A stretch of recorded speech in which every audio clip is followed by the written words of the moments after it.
Hi, I'm Genni and I suffer from intrusive thoughts and complex PTSD. When I say suffer, I mean they are the absolute worst. They can be random, they can often be weird or scary, they make me feel like a bad person sometimes. The worst part is they're not me. They're just my thoughts. My brain is like an old computer, misfiring, running pop-up ads for things that I hate. I had to learn that having a disturbing thought or a spiral of them doesn't make me a bad person. It makes me a human whose brain is trying to get their attention. Now, I mention complex PTSD because for me, it changes the game. Intrusive thoughts aren't just random. They're often linked to trauma, guilt.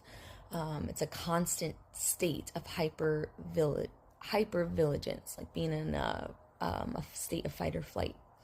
It feels like your brain is always on high alert, looking for danger. It means you're constantly throwing out what-if scenarios.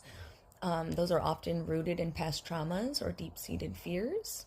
You might get intrusive thoughts about keeping yourself safe, protecting others, or reliving a painful memory with a new or terrifying twist. The shame that comes with that is immense.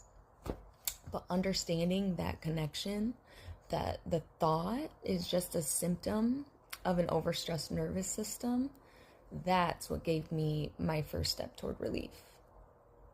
I now don't identify with that thought. I'm not perfect about it, but it works because it interrupts the cycle of the emotional attachment. When that scary, weird, or shameful thought pops into my head, my natural reaction is to argue with it. No, Genni, I would never do that. That's not true. I'm a good person. That arguing is what gives the thought power. It tells my brain, this is important. Obsess over it. I don't know why I was doing that to myself. Instead, I now practice non-engagement. I just acknowledge the thought. I treat it like a noise, and then I let it float by. My script is, oh, that was a weird one.